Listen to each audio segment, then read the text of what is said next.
Hello students, पिछले video में आपने देखा समझा कि एक कॉम्प्लेक्स सेंटेंस क्या होता है। आपने जाना कि कॉम्प्लेक्स सेंटेंस एक ऐसा वाक्य होता है जिसमें एक कम से कम प्रिंसिपल क्लॉज होती है, उसी को हम इंडिपेंडेंट क्लॉज भी बोलते हैं, तथा साथ ही साथ एक डिपेंडेंट क्लॉज होती है अर्थात एक सबऑर्डिनेट क्लॉज होती है, उसी को हम एम्बेडेड क्लॉज के नाम से भी जानते हैं। अगर आपने उस वीडियो को नहीं देखा है तो कृपया पहले इस वीडियो को पॉज करिए, पहले उस वीडियो को देखिए, पार्ट 1 को देखिए और ये है पार्ट 2, और फिर इसके बाद इस वीडियो को देखेंगे तो आपको बातें बहुत अच्छे तरीके से समझ में आएंगी। तो चलिए जरा देखते हैं कि वो सबऑर्डिनेट क्लॉज 3 प्रकार के काम करती है। पहला नाउन का काम, दूसरा एडजेक्टिव का काम और तीसरा एडवर्ब का काम। आज इस वीडियो में हम देखते हैं कि वो सबऑर्डिनेट क्लॉज किस प्रकार से नाउन का काम करती है। तो आज आपको पता चलेगा कि नाउन के कितने काम होते हैं और वो नाउन का काम हमें कैसे पता चलेगा कि वो नाउन का काम क्या होता है। ओके, तो चलिए इसी चीज को जानने के लिए हम शुरुआत करते हैं। But remember one thing, these sentences are the most important sentences for those who really wish to learn how to speak English properly and how to write English properly, because these are the sentences which are very frequent while speaking English and writing English।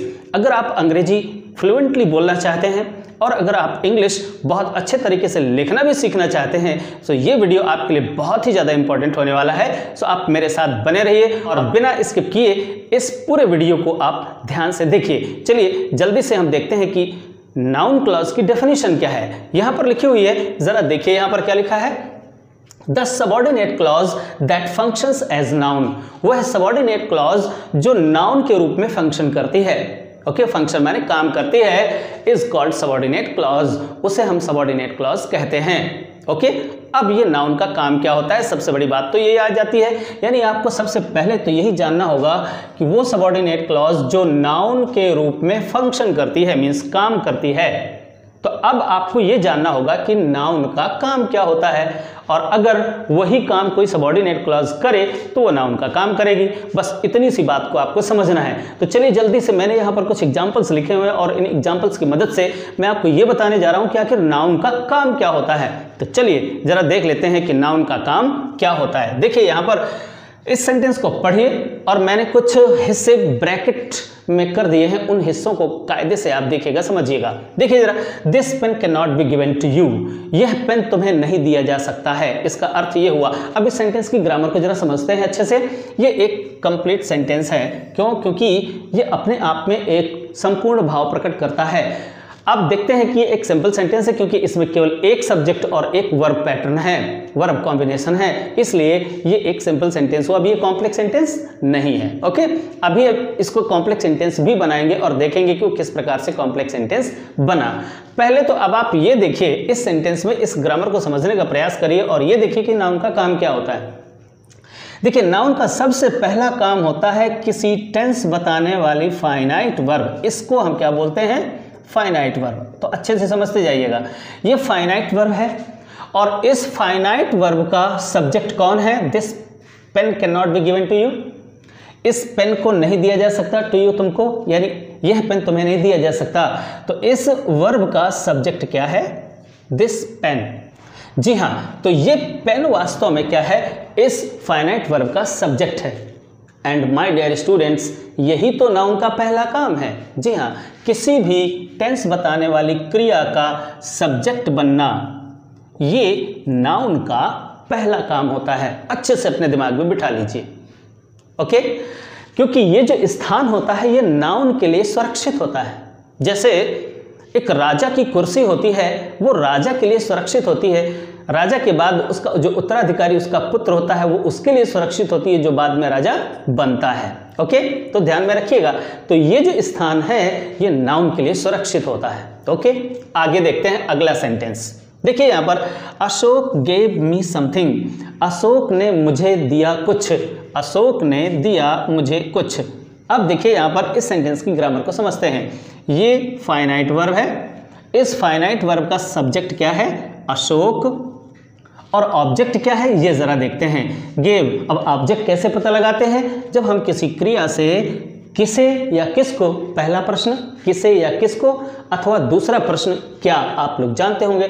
अगर हमने क्रिया से पूछा किसे दिया या किसको दिया, तो अशोक ने दिया मुझको दिया, तो एक कर्म ये है मी, और दूसरा कर्म क्या है, क्या दिया, समथिंग माने कुछ दिया, तो दूसरा कर्म ये है। ओके, तो अब ध्यान में रखिए कि नाउन का दूसरा काम यही होता है, क्या, किसी फाइनाइट वर्ब का ऑब्जेक्ट बनना। ओके, जैसे इस फाइनाइट वर्ब के दो ऑब्जेक्ट्स हैं, पहला मी और दूसरा समथिंग। ओके, तो ये दोनों जो ऑब्जेक्ट्स हैं, इनफैक्ट ये ऑब्जेक्ट बनने का काम भी क्या है, नाउन का ही काम है। तो अच्छे से समझिए कि नाउन का दूसरा काम क्या हुआ, नाउन का दूसरा काम हुआ किसी फाइनाइट वर्ब का ऑब्जेक्ट बनना। ओके, चलिए अब तीसरे काम के बारे में जान लेते हैं। तीसरा काम है किसी फाइनाइट वर्ब का कॉम्प्लीमेंट बनना। ओके, जरा गौर करिए इस अगले सेंटेंस पर, दिस इज अ पेन, यह एक पेन है। ओके, इस सेंटेंस का मतलब हुआ। अब इस सेंटेंस की ग्रामर को जरा समझते हैं। इस सेंटेंस में देखिए ये फाइनाइट वर्ब है और इस फाइनाइट वर्ब का सब्जेक्ट है दिस। ओके, और इस इज नामक फाइनाइट वर्ब का कॉम्प्लीमेंट ये है। अब हो सकता है आपको ये ना मालूम हो कि ये कॉम्प्लीमेंट क्या होता है, तो चलिए मैं आपको यहीं पर बतलाता हूं कि ये कॉम्प्लीमेंट क्या होता है। हिंदी में इसको कहते हैं पूरक। पूरक क्यों कहते हैं, इसके बाद इसको पूरक क्यों कहते हैं, जरा इस चीज को समझिए। देखिए स्टूडेंट्स, किसी भी सेंटेंस में अगर इज, एम, आर या वाज वर्ब, ये लिंकिंग वर्ब्स होती हैं उस समय जब इनके साथ कोई मेन वर्ब नहीं होती। तो अगर किसी भी सेंटेंस में इज, एम, आर या वाज वर्ब नामक जो वर्ब्स हैं ये मेन वर्ब के रूप में आती हैं, अर्थात मुख्य क्रिया के रूप में आती हैं, तो इनको लिंकिंग वर्ब कहा जाता है। ओके, और अगर इन लिंकिंग वर्ब्स के बाद फिर कभी ऑब्जेक्ट नहीं आता है, ओके, क्यों, क्योंकि ये जो वर्ब्स लिंकिंग वर्ब्स होती हैं ये वर्ब्स कहलाती हैं वर्ब्स विथ इनकम्प्लीट प्रेडिकेशन। ओके, अर्थात ये जो क्रियाएं हैं ये अपने बलबूते पर प्रेडिकेट के अर्थ को पूर्ण नहीं कर पाती हैं। देखिए जरा, अगर यहां पर हम इस पेन को हटा देते हैं, दिस इज, तो अब चूंकि अब यहां पर कुछ नहीं है, तो ये जो इज नाम की क्रिया है ये अपने आप अपने बलबूते पर अपने प्रेडिकेट के अर्थ को पूर्ण नहीं कर पाती है। इसलिए ऐसी क्रियाओं को कहा जाता है वर्ब्स विथ इनकम्प्लीट प्रेडिकेशंस। ओके, इनका प्रेडिकेट कंप्लीट नहीं होता है, इसलिए इनको एक कॉम्प्लीमेंट अर्थात एक पूरक की आवश्यकता होती है। तो अब यहाँ पर जो भी शब्द लिखा होता है जिसके साथ या जिससे मिलकर इस सेंटेंस का संपूर्ण भाव निकल पाता है तो उसे ही हम कॉम्प्लीमेंट कहते हैं। जैसे हमने यहाँ पर लिख दिया दिस इज अ पेन, अब यह सेंटेंस पूर्ण हुआ, अन्यथा केवल दिस इज का कोई मतलब नहीं होता है, इसलिए इन लिंकिंग वर्ब्स के बाद में रखा होता है कॉम्प्लीमेंट। अगर आपको यह समझ में आया, ओके, तो ये कॉम्प्लीमेंट बनने का काम भी वास्तव में नाउन का ही काम होता है, अर्थात ये प्लेस भी नाउन के लिए ही सुरक्षित होता है। ओके, अब यहां पर बैठेगा तो कौन बैठेगा, वही राजा, ओके, यानी नाउन ही बैठेगा। ओके, ये तीसरा स्थान हुआ। अब देखते हैं चौथा स्थान क्या है या चौथा काम क्या है। तो जरा गौर करें अगले सेंटेंस पर, you must pay your attention. You must pay your attention, तुम्हें अवश्य ही ध्यान देना चाहिए। किस पर, टू मी, मुझ पर या मेरी बात पर तुम्हें अवश्य ही ध्यान देना चाहिए। ओके, अगर इस सेंटेंस को देखें तो यहां पर एक खास हमने इसको ब्रैकेट में किया हुआ है मी को। जरा गौर करें, मी से ठीक पहले है टू अर्थात प्रीपोजिशन। प्रीपोजिशन, अब ध्यान से सुनिए कि प्रीपोजिशन की डेफिनेशन क्या है, मैं आपको ओरली बतलाने का प्रयास करता हूं। प्रीपोजिशन को हिंदी में कहते हैं संबंध सूचक शब्द। ओके, अर्थात इसकी डेफिनेशन को अगर आप पढ़ेंगे तो समझ में आ जाएगा कि इसके ठीक बाद वाला जो प्लेस होता है ना वो भी नाउन के लिए ही सुरक्षित होता है। क्यों, जरा गौर से सुनिए, उसकी हिंदी में मैं आपको डेफिनेशन बतला रहा हूं। प्रीपोजिशन एक ऐसा शब्द होता है जो किसी नाउन अथवा प्रोनाउन के ठीक पहले प्रयुक्त होता है। ध्यान से सुनिए जरा उसकी डेफिनेशन को। प्रीपोजिशन एक ऐसा शब्द होता है जो किसी नाउन अथवा किसी प्रोनाउन के ठीक पहले प्रयुक्त होता है। ओके, और उस नाउन या प्रोनाउन का संबंध, इसे संबंध सूचक शब्द इसलिए कहते हैं, और उस नाउन या प्रोनाउन का संबंध वाक्य में ही प्रयुक्त हुए किसी दूसरे नाउन या प्रोनाउन से स्थापित करता है। जी हाँ, इसे ही हम कहते हैं प्रीपोजिशन। तो उसकी परिभाषा में ही लिखा हुआ है, उसकी डेफिनेशन में ही लिखा हुआ है कि प्रीपोजिशन एक ऐसा शब्द होता है जो किसी नाउन या किसी प्रोनाउन के ठीक पहले प्रयुक्त होता है। ओके, अर्थात ये जो प्लेस हुआ, किसी भी प्रीपोजिशन के बाद वाला जो प्लेस होता है वो प्लेस नाउन अथवा प्रोनाउन के लिए रिजर्व होता है। ओके, तो जी हाँ, तो नाउन का चौथा काम क्या हुआ? नाउन का चौथा काम हुआ कि किसी प्रीपोजिशन का ऑब्जेक्ट बनना। तो इसको ग्रामर की भाषा में बोलते हैं ऑब्जेक्ट टू ए प्रीपोजिशन या ऑब्जेक्ट ऑफ ए प्रीपोजिशन। इसी को हम गवर्न्ड बाय प्रीपोजिशन भी बोलते हैं। ओके, अभी ये सारी चीज़ें आपको डिटेल में पढ़ने को मिलेंगी जब हम नाउन क्लॉज के सेंटेंसेस आपको एग्जाम्पल के रूप में बतलाएंगे। तो ज़रा गौर करिए कि ये 4 काम हुए। अभी कौन कौन सा काम मैं आपको बतला रहा हूँ? फंक्शंस ऑफ नाउन, यानी नाउन के कार्य। तो नाउन का काम है किसी फाइनाइट वर्ब का सब्जेक्ट बनना, किसी फाइनाइट वर्ब का ऑब्जेक्ट बनना, किसी फाइनाइट वर्ब का कॉम्प्लीमेंट बनना और किसी प्रीपोजिशन का ऑब्जेक्ट बनना। ये नाउन के 4 काम हुए। नाउन का 5वां काम भी आप ज़रा गौर से देखिए क्या है। नाउन का 5वां काम बड़ा ही इंटरेस्टिंग है और मैं आपको इंटरेस्टिंग वे पे भी बतलाने जा रहा हूँ। तो ज़रा देखिए वो क्या है। सपोज यहाँ पर लिखा हुआ है Aman sir my English teacher, Aman sir मेरे English teacher is very talkative, बहुत बातूनी है। अगर इस बात को कहा गया तो अब ज़रा गौर करिए, आपके इंग्लिश टीचर कौन है? अमन सर। और अमन सर कौन है? आपके इंग्लिश टीचर। अर्थात ये जो नाउन है, ये नाउन और ये जो फ्रेज है, इसको हम फ्रेज बोलते हैं। देखिए 2 या 2 से अधिक, माय इंग्लिश टीचर 2 या 2 से अधिक शब्दों से मिलकर एक फ्रेज बनता है। तो ये नाउन और ये फ्रेज, ये दोनों मिलकर एक ही व्यक्ति की ओर इशारा कर रहे हैं। लोग एक ही व्यक्ति की ओर इशारा कर रहे हैं। ऑलराइट, तो ध्यान से सुनिए, ये जो प्लेस होता है इसको कहते हैं केस इन अपोजिशन। इंग्लिश की ग्रामर की लैंग्वेज में इसको हम बोलते हैं केस इन अपोजिशन। अर्थात इसका मतलब ये होता है कि जब 2 भिन्न भिन्न प्रकार के शब्द, ध्यान से देखिए, जब 2 भिन्न भिन्न प्रकार के शब्द या शब्द समूह, जरा गौर करिए, एक भिन्न प्रकार का शब्द ये है, एक भिन्न प्रकार का शब्द समूह ये है, दोनों ही अगल बगल रखे हों और कॉमा से सेपरेटेड हों। क्या हो? ये कॉमा से सेपरेटेड हों। तो बाद वाला जो शब्द होता है अगर वो नाउन हुआ तो नाउन इन अपोजिशन कहलाता है, अगर वो फ्रेज हुआ तो फ्रेज इन अपोजिशन कहलाता है, और अगर वो क्लॉज हुई तो क्लॉज इन अपोजिशन कहलाती है। ऑलराइट, और कुल मिलाकर इस प्लेस को कहते हैं केस इन अपोजिशन। तो ये जो प्लेस है, केस इन अपोजिशन वाला जो प्लेस है, ये प्लेस भी नाउन के लिए ही सुरक्षित होता है और कोई नहीं, केवल नाउन ही इस स्थान पर आकर बैठता है। सो माय डियर स्टूडेंट्स, अब आपको जल्दी से अपने दिमाग में ये बिठा लेना है कि नाउन के ये 5 कार्य होते हैं, अर्थात नाउन के ये 5 स्थान होते हैं किसी सेंटेंस में। इन 5 स्थानों पर जाकर नाउन ही बैठता है और कोई नहीं बैठता। अब जरा सोचिए, जैसे राजा की कुर्सी होती है उसमें राजा ही बैठता है। अब जरा गौर करिए, अगर उस कुर्सी पे भिखारी बैठ जाए तो क्या करेगा? वो कौन सा काम करेगा? क्या भिक्षा मांगने का काम करेगा? जी नहीं। अब वो भिखारी भी जाकर के क्या करेगा? राजा का काम करेगा। जैसे प्राइम मिनिस्टर की चेयर होती है, उस प्राइम मिनिस्टर की चेयर में प्राइम मिनिस्टर ही बैठता है।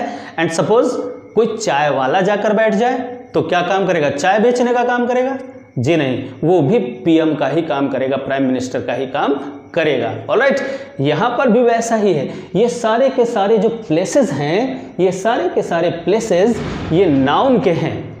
ओके, और यहाँ पर अगर नाउन नहीं है, नाउन नहीं बैठा हुआ है, कोई दूसरा बैठा है, यहाँ पर कोई दूसरा पार्ट्स ऑफ स्पीच रखा हुआ है इनके स्थान पर, तो फिर माय डियर स्टूडेंट्स वो पार्ट्स ऑफ स्पीच अपना काम नहीं करेगा। सपोज यहाँ पर कोई वर्ब बैठी हुई है, मीन्स वर्ब नाम नामक एक पार्ट ऑफ स्पीच होता है, अगर यहाँ पर वर्ब रखी हुई है तो फिर वो वर्ब का काम नहीं करेगा, अपना काम करना छोड़ देगा। अब वो किसके स्थान पर बैठा है? नाउन के स्थान पर बैठा है, तो वो नाउन का काम करेगा। ऑलराइट, अगर कोई भी ऐसा पार्ट्स ऑफ स्पीच है जो नाउन के प्लेस पर बैठा हुआ है, वो हमेशा ही नाउन का ही कार्य करेगा। सपोज अगर किसी प्रीपोजिशन के बाद में कोई वर्ब रखी हो, ये देखिए टू गो, ध्यान दीजिए, टू गो, गो क्या है? एक वर्ब है, ओके, और उससे पहले एक प्रीपोजिशन लगा हुआ है, ओके। तो ध्यान से सुनिए जरा, प्रीपोजिशन के बाद वाला जो प्लेस होता है वो प्लेस किसका है? वो प्लेस नाउन का है, और यहाँ पर गो यानी वर्ब बैठी हुई है, यानी वर्ब रखी हुई है। तो अब ये वर्ब का काम नहीं करेगी, अब ये हमेशा ही नाउन का ही कार्य करेगी, ओके। सो अब मैं आपको ये बताने का प्रयास कर रहा हूँ कि अगर यहाँ पर कोई दूसरा बैठा है तो नाउन का काम करेगा। अब अगर यहाँ पर कोई सबऑर्डिनेट क्लॉज बैठी हो तब क्या होगा? तो भाई सबऑर्डिनेट क्लॉज भी वही काम करेगी, अर्थात नाउन का ही काम करेगी। अब यहाँ से आपको समझने का प्रयास करना है। शायद कुछ लोगों के लिए, कुछ स्टूडेंट्स के लिए काफ़ी कठिन काम हो जाएगा ये समझना कि यार ये कैसे हो सकता है। कई बार आपको थोड़ा अटपटा सा लगेगा, and this is simply because you are not habitual of those types of sentences. But don't worry, अभी आपको आदत भी पड़ जाएगी, और अभी आप समझ, जैसे ही आपको ग्रामर समझ में आएगी। So my dear students, these sentences are very very interesting, बड़े ही इंटरेस्टिंग है, आपको बड़ा ही मज़ा आएगा।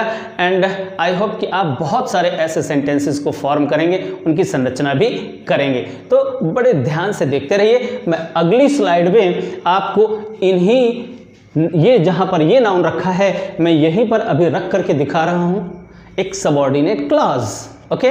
मैं यहीं पर यहाँ इस ऑब्जेक्ट के प्लेस पर रख करके दिखाने जा रहा हूँ एक सबऑर्डिनेट क्लॉज। यहाँ ऑब्जेक्ट के रूप में मैं सबऑर्डिनेट क्लॉज को यूज करूंगा, सब्जेक्ट के रूप में, इस क्रिया की सब्जेक्ट के रूप में मैं सबऑर्डिनेट क्लॉज को यूज करूंगा। यहाँ पर कॉम्प्लीमेंट के रूप में मैं सबऑर्डिनेट क्लॉज को यूज करूंगा। यहाँ पर टू के बाद एक सबऑर्डिनेट क्लॉज, अर्थात ये जो प्लेस है ये नाउन का है, यहाँ पर मैं आपको एक सबऑर्डिनेट क्लॉज का यूज करके दिखाऊंगा, और यहाँ पर भी एक सबऑर्डिनेट क्लॉज का ही यूज करके दिखाऊंगा। आपको बड़ा ही अच्छा लगेगा, बड़ा ही मज़ा भी आएगा, क्योंकि चीज़ें और बातें अगर आपको समझ में आएंगी तो आपको अच्छा लगेगा, अदरवाइज इट्स बोरिंग। यही वो वीडियो है जो आपकी इंग्लिश ग्रामर की दिशा को निर्धारित करेगा। सो प्लीज़ इस वीडियो के बाद दूसरा वीडियो, चूंकि इसमें नाउन क्लॉज की कंप्लीट बातें नहीं हो पाएंगी, मुझे एक और भी वीडियो बनाना पड़ेगा, वहां पर नाउन क्लॉज का मैं समापन करूंगा, एंड करूंगा, और उस वीडियो तक आपको जरूर जाना है। लेकिन कहानी वहीं पर नहीं समाप्त होती, अभी और आगे चलना है। एडजेक्टिव क्लॉज भी पढ़नी है, फिर एडवर्ब क्लॉज भी पढ़नी है, और इस कॉम्प्लेक्स सेंटेंस को कंप्लीट पढ़ना है, so that you may be able to form your own sentences for speaking English. And these sentences really are very important because these are the sentences which are very common in English speaking and English writing. So stay connected with me, okay? मेरे साथ बने रहिए और ज़रा देखिए कि इन स्थानों पर मैं आपको कैसे सबऑर्डिनेट क्लॉज को रखकर बताता हूँ, ओके? तो चलिए शुरू करते हैं, अगली स्लाइड में पहुँचते हैं। अब चलिए मैं आपको कुछ नाउन क्लॉज से रिलेटेड कुछ छोटी छोटी बातें बतला देता हूं, जिससे आपको काफ़ी मदद मिलेगी उनका मीनिंग निकालने में, उनका हिंदी में अर्थ निकालने में। Because you all are Hindi speaking people, and we Hindi speaking people actually always think in Hindi and always try to translate English into Hindi first, and then we try to understand it. लेकिन धीरे धीरे ऐसा नहीं होगा। जैसे जैसे आपकी इंग्लिश अच्छी होती चली जाएगी तो आप इंग्लिश को इंग्लिश में ही समझने का प्रयास करेंगे, वो ही सबसे बेहतर तरीका होता है। फिर भी बिगिनर्स के लिए ये नेचुरल भी है, क्योंकि वो उसकी हिंदी से उसको रिलेट करता है और फिर इसके बाद उसको ट्रांसलेट करके उसका मीनिंग निकालता है। चलिए कुछ छोटी छोटी बातें मैं आपको बतला देता हूँ। उन छोटी छोटी बातों में सबसे पहली बात तो ये है कि ये वो सबऑर्डिनेटिंग कंजंक्शंस हैं जिनसे नाउन क्लॉज शुरू होती है। तो सबसे पहले तो अपने दिमाग में ये रखना है कि जब भी हम किसी नाउन क्लॉज का निर्माण करेंगे तो नाउन क्लॉज के लिए ये वो कंजंक्शंस हैं जिनसे नाउन क्लॉज शुरू होती है।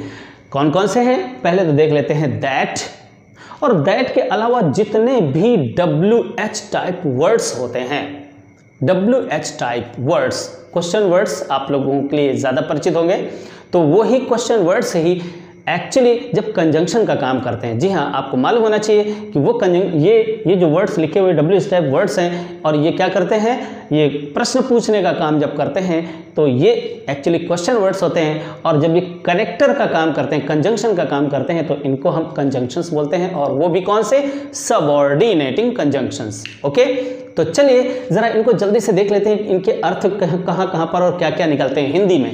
देखते हैं, दैट का अर्थ हिंदी में निकालते हैं तो निकलता है कि।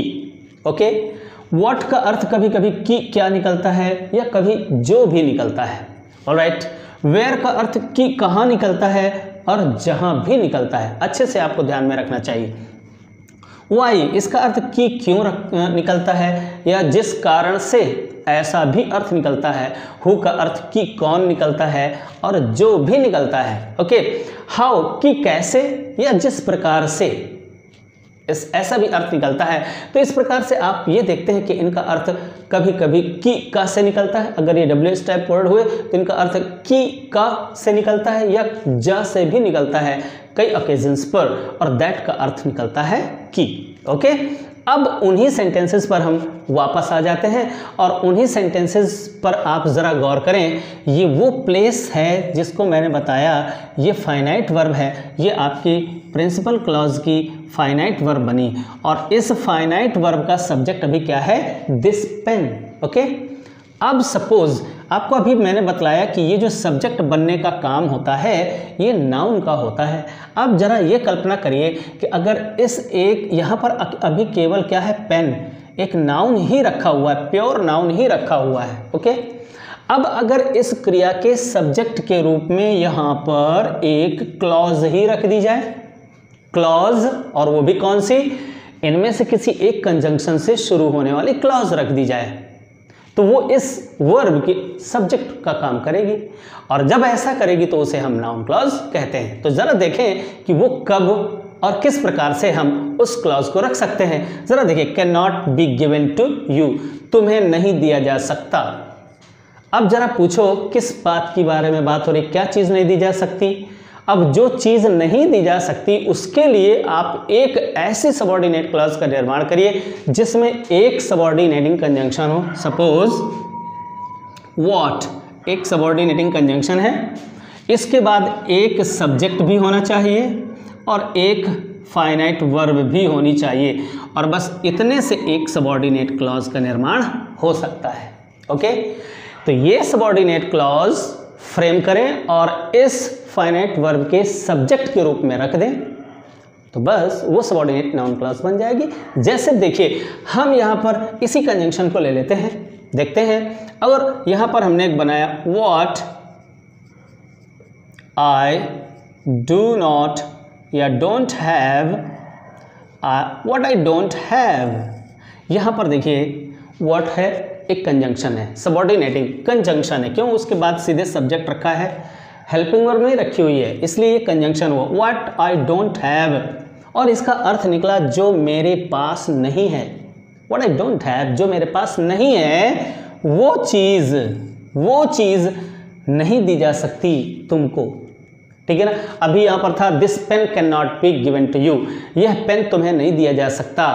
तो अब उसी पेन के लिए हमने यहाँ पर कह दिया व्हाट आई डोंट हैव, जो मेरे पास नहीं है वो तुमको नहीं दिया जा सकता। तो क्या चीज़ नहीं दी जा सकती, वो जो मेरे पास नहीं है। तो आप देख रहे हैं कि यहाँ पर इस वर्ब के सब्जेक्ट के रूप में यहाँ पर ये एक सबऑर्डिनेट क्लॉज रखी हुई है। ऑलराइट, यहाँ पर, और ये प्लेस होता है, ये फाइनाइट वर्ब का ये जो प्लेस है ये सब्जेक्ट का प्लेस है, और यहाँ पर केवल नाउन ही बैठता है, और अगर नाउन नहीं है तो जो भी बैठेगा वो नाउन का काम करेगा। और यहाँ पर अब कौन बैठा हुआ है, यहाँ पर एक सबऑर्डिनेट क्लॉज बैठी हुई है जो इस फाइनाइट वर्ब की सब्जेक्ट बनी हुई है, इसलिए इसको हम कहते हैं सबऑर्डिनेट नाउन क्लॉज। ओके, अब देखते हैं अगले सेंटेंस को। अगले सेंटेंस में हमने आपको बतलाया कि नाउन का दूसरा काम होता है किसी फाइनाइट वर्ब का ऑब्जेक्ट बनना। तो अब जरा गौर करें कि ऑब्जेक्ट कैसे बन सकती है कोई क्लॉज, जरा गौर करें। यहां पर देखिए, Ashok gave me something, Ashok ने मुझे कुछ दिया।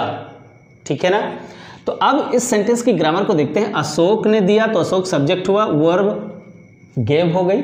अब गेव के बाद ये दो ऑब्जेक्ट्स रखे हुए हैं, किसे दिया, मुझे दिया, एक ऑब्जेक्ट मिला। और क्या दिया, समथिंग माने कोई चीज, कोई वस्तु दी। तो क्या से उत्तर मिल रहा है। जब हम किसी वर्ब से क्या नामक प्रश्न करते हैं तो हमें आंसर में ऑब्जेक्ट मिलना चाहिए। यहां पर हमें ऑब्जेक्ट में मिल रहा है समथिंग। अब जरा गौर करें, इसी समथिंग के स्थान पर अगर कोई एक सबऑर्डिनेट क्लॉज रखी हो, सबऑर्डिनेट क्लॉज, किसी एक सबऑर्डिनेट इन कंजंक्शन से शुरू होने वाली, सपोज इसी क्लॉज को हम यहां पर यूज कर देते हैं, क्या, और उसका अर्थ क्या निकलेगा, अशोक गेव मी, अशोक ने मुझे दिया, क्या दिया, What I don't have, जो मेरे पास नहीं है, What I don't have, जो मेरे पास नहीं है। अब जरा गौर करें, अशोक ने दिया, किसे दिया, मुझे दिया, क्या दिया। अब क्या से जब हम प्रश्न करते हैं तो हमें ये पूरी की पूरी क्लॉज ही आंसर में मिलती है। ओके, अशोक ने दिया, मुझे क्या दिया, अभी उस सेंटेंस में, अभी इससे पहले वाले सेंटेंस में समथिंग यानी कोई चीज दी थी और वही चीज मेरे पास नहीं है, तो वो चीज जो मेरे पास नहीं है या नहीं थी, अब तो है, चूंकि अशोक ने दे दिया इसलिए है। तो अब यहां पर व्हाट आई डिडंट हैव, यहां पर हम डिडंट का प्रयोग कर देंगे, व्हाट आई डिडंट हैव। तो अशोक ने दी, वो चीज दी, कौन सी चीज, जो मेरे पास नहीं थी। तो यहां पर देखें जरा कि इस व्हाट का अर्थ जो निकल रहा है, कभी कभी इसका अर्थ की क्या भी निकलता है। ओके, यहां पर भी इसका अर्थ जो ही निकल रहा है। So what I don't have, जो मेरे पास नहीं है, can't be given to you, तुम्हें नहीं दिया जा सकता। यहां पर भी इसका अर्थ निकल रहा है, अशोक गेव मी, अशोक ने मुझे दिया, और क्या दिया, वो दिया जो मेरे पास नहीं था। आप देखिए इस फाइनाइट वर्ब के ऑब्जेक्ट के रूप में यहां पर रखे हुआ है। अब चूंकि ये सबऑर्डिनेट क्लॉज है, इस प्रिंसिपल क्लॉज के कर्म मीन्स ऑब्जेक्ट के रूप में रखी है, इसलिए इसे हम बोलते हैं सबऑर्डिनेट नाउन क्लॉज। ओके, अब हम तीसरी चीज देखते हैं, कॉम्प्लीमेंट ऑफ ए वर्ब। अब इस तीसरे सेंटेंस को देखिए, इस तीसरे सेंटेंस में अभी आपको बतलाया था दिस इज अ पेन, ये पेन वास्तव में इस इज नामक क्रिया का कॉम्प्लीमेंट है। ओके, अब हम इस नाउन के स्थान पर एक क्लॉज ही अगर यहां पर रख दें, दिस इज, ओके, इसी के स्थान पर हम उसी सबऑर्डिनेट क्लॉज को यहां पर यूज कर दें तो इसका अर्थ क्या होगा, this is what I don't have, I don't have. अब देखिए इस सेंटेंस का मीनिंग क्या निकला, क्या अर्थ हुआ, दिस इज, यह है वह चीज जो, आई डोंट हैव, जो मेरे पास नहीं है। तो ये वो ही चीज है जो मेरे पास नहीं है। और बहुत सारे ऐसे सेंटेंसेस का ट्रांसलेशन ऐसे ही किया जाता है, ये स्पोकन सेंटेंसेस हैं, यही तो मेरे पास नहीं है यार। somebody asked for me money, किसी ने मेरे से कुछ धन मांगा और मैंने उसको आंसर में दिया, आंसर में जवाब दिया, यार यही चीज़ तो मेरे पास नहीं है। सो उस सेंटेंस को जब हम ट्रांसलेट करेंगे तो हम ऐसे ही सेंटेंस बोलते हैं, this is what I don't have. यार अपने मित्र से हम यही बोलते हैं, this is what I don't have, यही तो नहीं है, यही तो मेरे पास नहीं है, बाकी सब कुछ है। ओके, तो इस तरीके का सेंटेंस ये बोला जाता है। सो ज़रा गौर करें, दिस इज़ और इज़ के बाद ये कॉम्प्लीमेंट के रूप में यूज़ की गई है। अब चूंकि ये प्लेस नाउन का होता है इसलिए ये भी नाउन का ही काम करेगी। ओके, तो ये तीन स्थान नाउन के हैं, सब्जेक्ट बनना, ऑब्जेक्ट बनना, कॉम्प्लीमेंट बनना। और अगर इन स्थानों पर कोई सबऑर्डिनेटिंग कंजंक्शन से शुरू होने वाली क्लॉज रखी हुई है तो वह सबऑर्डिनेट नाउन क्लॉज कहलाती है। अब चौथा काम जरा गौर से देखिए, you must pay your attention. मैंने अभी आपको बतलाया कि किसी प्रीपोजिशन के बाद वाला जो प्लेस होता है, ये प्लेस किसका है, नाउन का ही है, नाउन का या प्रोनाउन का। अब जरा सोचें, अगर इसके बाद सीधे सीधे कोई एक सबऑर्डिनेट क्लॉज ही रखी हो तो फिर क्या होगा, वो जो प्लेस है नाउन का प्लेस है, सबऑर्डिनेट क्लॉज रखी होगी तो सबऑर्डिनेट क्लॉज भी उसी नाउन का ही कार्य करेगी। चलिए जरा इसको भी देख लेते हैं, you must pay your attention. तुम्हें अपना ध्यान अवश्य देना चाहिए टू, उस बात की ओर जो मैं कहता हूं, या कुछ भी ऐसा सेंटेंस आप बना दीजिए सबऑर्डिनेट क्लॉज हो। टू वॉट आई से, वॉट आई से। अगर हम यहाँ पर देख लेते हैं, एक कंजंक्शन आया, आई आया, से आया, सब्जेक्ट हो गया और एक फाइनाइट वर्ब हो गई। So you must pay your attention to what I say. इसका मतलब क्या हुआ, तुम्हें अपना ध्यान अवश्य ही केंद्रित करना चाहिए उस बात पर, किस बात पर, जो मैं कहता हूं। तुम्हें इस बात की ओर अपना ध्यान केंद्रित करना चाहिए जो मैं कहता हूं या कह रहा हूं। ओके, तो यहां पर भी एक सबऑर्डिनेट क्लॉज हो गई। अब देखिए ये क्या है, ये प्रीपोजिशन के ठीक बाद वाली पोजीशन है जहां पर केवल नाउन बैठता है, इसलिए ये सबऑर्डिनेट नाउन क्लॉज हुई। ओके, अब पांचवी चीज देख लेते हैं, केस इन अपोजिशन। उसके लिए मैंने ये एग्जांपल थोड़ा सा चेंज किया है क्योंकि करना ही पड़ेगा। क्यों, अब जरा आपको समझ में आएगा। ये देखिए एक ये प्रिंसिपल क्लॉज ही लिखी हुई है और इस प्रिंसिपल क्लॉज में एक नाउन है द न्यूज। सेंटेंस को जरा पढ़ते हैं। The news spread all over the world, समाचार फैल गया, ऑल ओवर द वर्ल्ड, पूरे संसार भर में फैल गया, इन नो टाइम माने तुरंत ही। तो समाचार पूरे संसार में तुरंत ही फैल गया, ऐसा सेंटेंस है। अब जरा देखते हैं कि ये जो प्लेस होता है इसे हम कहते हैं केस इन अपोजिशन और यहाँ पर नाउन ही बैठता है। और अब अगर इस स्थान पर कोई सबऑर्डिनेट क्लॉज रखी हो और वो सबऑर्डिनेट क्लॉज उसी न्यूज़ को डिफाइन करती हो, जो न्यूज़ है वही न्यूज़ यहाँ पर रखी हो, तो वो दोनों ही चीज़ें एक ही बात की ओर इशारा करने लग जाएंगी। और अगर ऐसा हो गया, अगर ऐसा हुआ तो फिर ये जो प्लेस है यहाँ पर जो क्लॉज रखी है वो केस इन अपोजिशन में कहलाएगी। अब हम ऐसा ही कोई एक सेंटेंस लिखते हैं, सेंटेंस नहीं इनफैक्ट एक ऐसी क्लॉज लिखते हैं जो इसी न्यूज़ को डिफाइन करे। जैसे कह दिया जाए द न्यूज़ दैट कि Gandhi ji was shot dead, Gandhi ji was shot dead. अगर ऐसा सेंटेंस हम लिख देते हैं, द न्यूज़ समाचार, और समाचार क्या था कि गांधी जी की गोली मारकर हत्या कर दी गई, ये समाचार, ठीक, समाचार ये है और वो समाचार कौन सा है, ये समाचार है। और यही समाचार spread all over the world in no time, ये समाचार पूरे के पूरे संसार में तुरंत फैल गया। इन नो टाइम का मतलब क्या होता है, तुरंत ही, इमीडिएटली, तुरंत ही फैल गया।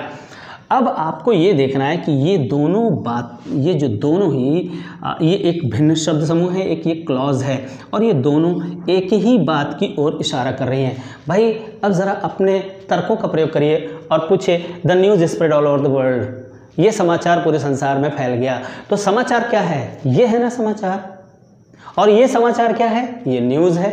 तो ये समाचार और ये न्यूज़, ये दोनों ही एक ही बात की ओर इशारा कर रही हैं। हाँ, अब आपको कभी ऐसा लगेगा कि कुछ आप बुक्स में देखेंगे कि यहाँ पर कॉमा नहीं भी लगे होते हैं। यस, कई बुक्स में मैंने देखा हुआ है कि यहाँ पर सेपरेट करने के लिए कॉमाज नहीं लगे हैं और बहुत सारे ग्रामरियंस बतलाते हैं कि यहाँ पर कॉमा भी प्लेस कर दिया जाता है, अर्थात इस केस इन अपोजिशन में रखे हुए नाउन को सेपरेट कर दिया जाता है। सो अब चूंकि दोनों ही चीज़ें दी हुई हैं, सो आप इन दोनों ही चीज़ों को रख सकते हैं। मीन्स आप कॉमा प्लेस भी कर सकते हैं और चाहें तो आप कॉमा प्लेस नहीं भी कर सकते हैं। ओके, तो आपने देखा कि ये 5 नाउन के कार्य होते हैं और अगर इन कामों को कोई सबऑर्डिनेट क्लॉज करती है तो वो भी नाउन का ही काम करेगी और उसको कहते हैं सबऑर्डिनेट नाउन क्लॉज। जल्दी से हम उसको एक बार फिर से एक तरीके से पुनः उसको रिवाइंड करते हैं और फिर से देखते हैं कि वो वास्तव में क्या है। सो नाउन के काम होते हैं 5। किसी फाइनाइट वर्ब का सब्जेक्ट बनना, और अगर सब्जेक्ट के रूप में कोई सबऑर्डिनेट क्लॉज रखी है तो वो सबऑर्डिनेट नाउन क्लॉज कहलाएगी। दूसरा काम होता है किसी फाइनाइट वर्ब का ऑब्जेक्ट बनना, और अगर ऑब्जेक्ट के रूप में कोई सबऑर्डिनेट क्लॉज रखी हुई है तो वह भी नाउन का ही काम करेगी। ओके, जैसे कि यहाँ पर कर रही है। तीसरा काम है किसी फाइनाइट वर्ब का कॉम्प्लीमेंट बनना, और अगर किसी फाइनाइट वर्ब की कॉम्प्लीमेंट के रूप में कोई सबऑर्डिनेट क्लॉज रखी हुई है तो हम उसे भी बोलते हैं सबऑर्डिनेट नाउन क्लॉज। और चौथा काम है किसी प्रीपोजिशन के ऑब्जेक्ट के रूप में आना।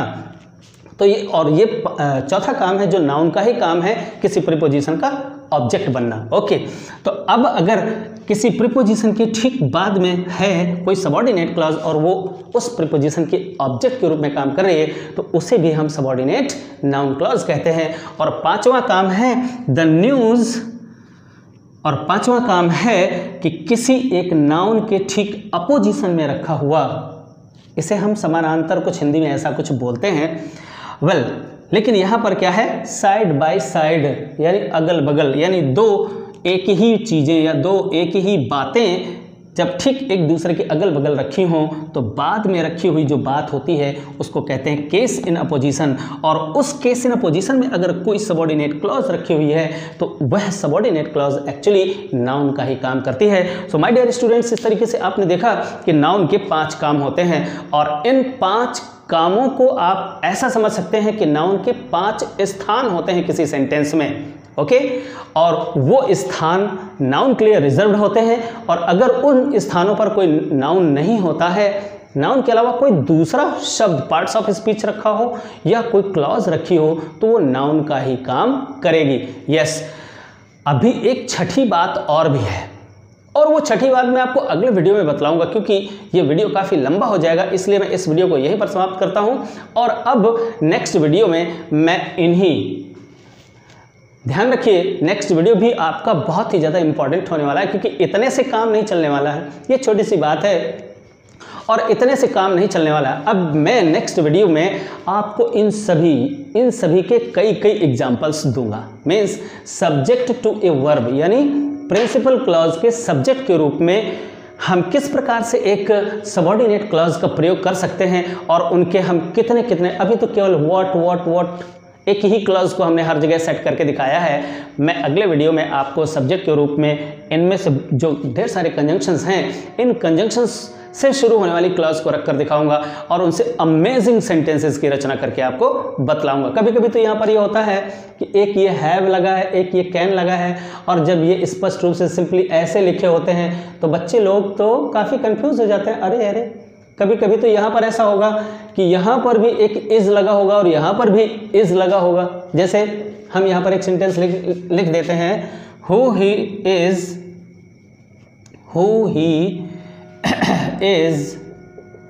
Is not known to me. अगर ऐसा सेंटेंस लिख दिया तो बच्चे लोग चक्कर में पड़ जाते हैं कि अरे ये कौन सा सेंटेंस है भाई, इज और इज 2 बार आया है। कमाल के सेंटेंसेस होते हैं, बड़े ही इंटरटेनिंग भी होते हैं, बड़े ही इंटरेस्टिंग भी होते हैं। सो मेरे साथ बने रहिए और अगले वीडियो में आपको कमाल के सेंटेंसेस मैं आपको करके दिखाने वाला हूं। आप उनसे बहुत कुछ सीखेंगे and these are the sentences that really can change your English, the way you read English, the way you study English, all those experiences will change automatically my dear students। so मेरे साथ दूसरे video में यानी part 3 में ज़रूर बने रहिएगा क्योंकि वहाँ पर मैं आपको कुछ अमेजिंग सेंटेंसिंग आपको बतलाने वाला हूँ। सो जल्दी से लाइक कर दीजिए भाई, मैं बहुत मेहनत करता हूँ, आप लोग लाइक कम करते हो, सो लाइक करिए जल्दी से। मैं आपको बीच में बार नहीं कहता हूँ कि सब्सक्राइब करिए। अगर आप नए हो तो भाई क्यों आप कहीं दूसरी जगह जाएंगे, आप यहाँ पर एक बेहतर, इस चैनल पर आप बेहतर इंग्लिश पढ़ेंगे फुल कॉन्सेप्ट के साथ में और कंप्लीट चीज़ें पढ़ेंगे। कुछ ये नहीं कि कोई ट्रिकी और बस 2 मिनट में कोई पढ़ा करके कोई चीज़ निकल जाए, नो, आपको हर चीज़ बहुत काफ़ी डिटेल में मिलेगी, फुल कॉन्सेप्ट के साथ में मिलेगी। सो अभी तक क्यों इंतज़ार कर रहे हैं? मेरे अभी 80% ऐसे व्यूअर्स हैं जिन्होंने मुझे सब्सक्राइब नहीं किया बट वो रेगुलरली मेरे वीडियोस देखते हैं। सो अगर आप उनमें से कोई है सो प्लीज़ इस सब्सक्राइब बटन को दबाइए और उस बेल आइकॉन को दबाकर ऑल भी सेलेक्ट कर लीजिए क्योंकि तभी आपको टाइमली जो नोटिफिकेशंस हैं वो आपको मिलते रहेंगी। मैं उन अपने सभी व्यूअर्स से सॉरी कहना चाहता हूं क्योंकि थोड़ा सा बिजीनेस होने के कारण मैं इन वीडियोस को अपलोड कर पाने में थोड़ा सा मुझे टाइम लग रहा है, सो थोड़ा डिले हो रहा है। कई बच्चे लोग परेशान भी हैं, उसके लिए मुझे खेद है बट आई प्रॉमिस यू कि मैं अब फ्यूचर में आपको रेगुलरली हर 1 दिन या 2 दिन के बाद में एक वीडियो आपको देता रहूँगा। So thank you for watching this video, फिर मिलते हैं जल्दी ही, बाय।